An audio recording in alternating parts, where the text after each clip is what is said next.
வணக்கம் உறவுகளே, welcome to சாரா லாக்ஸ். எல்லாரும் எப்படி இருக்கீங்க? நல்லா இருப்பீங்கன்னு நம்புகிறேன்.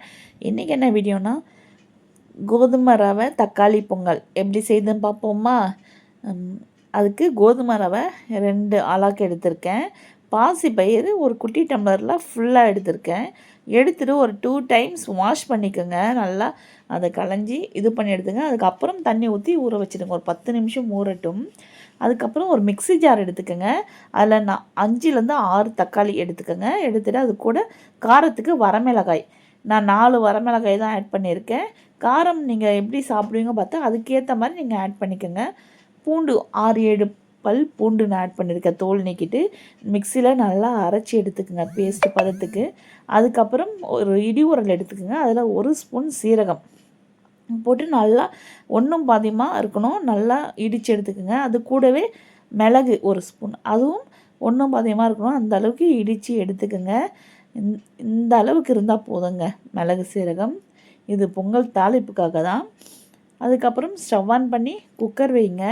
குக்கர் வச்சுட்டு ஆயில் தேவைப்படுறவங்க நெய்யும் ஆட் பண்ணிக்கலாம், சூப்பராக இருக்கும். எனக்கு நெய் வேண்டான்னு சொல்லிவிட்டு நான் நெய்யெலாம் ஆட் பண்ணலை.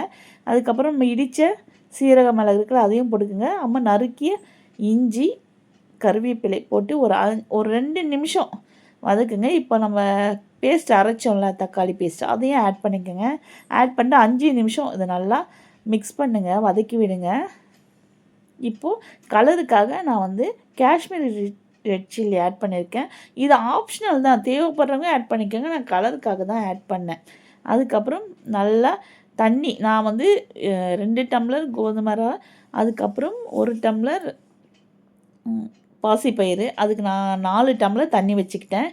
தண்ணி வந்து நம்ம விருப்பம் தாங்க. ரொம்ப தண்ணி வச்சுன்னா ரொம்ப தண்ணியாக இருக்கும். ஒரு 4-5 டம்ளர் வச்சுக்கோங்க, நல்லா தான் இருக்கும். அதுக்கப்புறம் நம்ம ஊற வச்சோம்ல கோதுமை ரவை, அதையும் எடுத்து நல்லா பிழிஞ்சிட்டு கையில் எடுத்து போட்டுக்கோங்க. போட்டுட்டு நல்லா மிக்ஸ் கொடுங்க. உப்பு தேவைப்படுறவங்க உப்பு ஆட் பண்ணிக்கோங்க. நான் ஆல்ரெடி உப்பு ஆட் பண்ணிட்டேன், கரெக்டாக இருக்குது. இப்போ குக்கரை லிட்டு போட்டு க்ளோஸ் பண்ணிவிட்டு விசில் வச்சுடுங்க.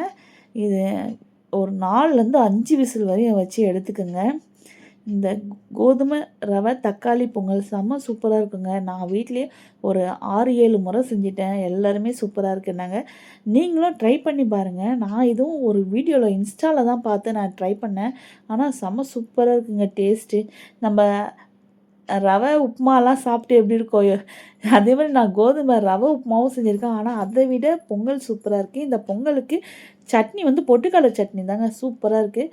நான் அதுக்காக மிக்ஸி ஜாரில் தேங்காய் கட் பண்ணி எடுத்துகிட்டு பச்சை மிளகாய், பொட்டுக்கடலை, ஒரு 4-5 பூண்டு, உப்பு ஆட் பண்ணிட்டு தண்ணி தேவையான அளவுக்கு ஊற்றிட்டு நல்லா அரைச்சி எடுத்துக்கிட்டேன். சட்னி எப்பயுமே செய்கிறது தான் நம்ம சட்னி, பொட்டுக்கடலை சட்னி. இப்போ நம்ம ஒரு குட்டி பேன் வச்சுக்கோங்க ஸ்டவ்வில். அதில் ஆயில் ஊற்றிருக்கேன். அதில் முந்திரி, பொங்கல் தாளிப்புக்கு முந்திரி வேணும்ல, இந்த முந்திரியை நல்லா இந்த எண்ணெயில் பொன்னிறமாக வறுத்து எடுத்துக்கிட்டு இதே எண்ணெயில் தான் நான் சட்னியும் தாளிக்கிறேன். எடுத்துக்கிட்டு இப்போது கடுகு, சீரகம், அதுக்கப்புறம் கறிவேப்பிலை போட்டு நம்ம சட்னி தாளிப்பை எடுத்து ஊற்றிக்கோங்க. ஊற்றிட்டு நல்லா மிக்ஸ் கொடுத்துக்குங்க. பொங்கலும் இந்த பக்கம் விசில் வந்து இதுவாகிடுச்சு. உப்பு போட மறந்துட்டேங்க சட்னியில், அதனால் இப்போ தான் போட்ட சால்ட்டு தான் போட்டு ஆட் பண்ணி வச்சுருக்கேன். இப்போ ஓப்பன் பண்ணி பாருங்கள், பொங்கல் செம்ம சூப்பராக வந்திருக்கும். லைட்டாக தண்ணி இருக்க மாதிரி தான் இருக்கும். ஆனால் நீங்கள் மிக்ஸ் பண்ண அது டைம் எடுக்க அப்படியே திக்காகிடும், பொங்கல் கட்டியாகிடும். நல்லா மிக்ஸ் கொடுத்துக்கோங்க. கொடுத்துட்டு நம்ம வறுத்தோம்ல அந்த முந்திரி எடுத்து போட்டுக்கோங்க. போட்டுட்டு நல்லா இன்னொரு வாட்டி மிக்ஸ் பண்ணிக்கோங்க. இப்போ டேஸ்ட் பண்ணி பாருங்கள் உப்பெல்லாம் கரெக்டாக இருக்கான்னு.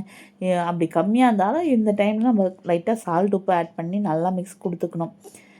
அவ்வளோதாங்க, கோதுமை ரவை தக்காளி பொங்கல் ரெடி. நீங்களும் கண்டிப்பாக ட்ரை பண்ணி பாருங்கள். இந்த வீடியோ பிடிச்சிருந்தால் லைக் பண்ணுங்கள், கமெண்ட் பண்ணுங்கள், சப்ஸ்கிரைப் பண்ணுங்கள், சப்போர்ட் பண்ணுங்கள். தேங்க்யூ.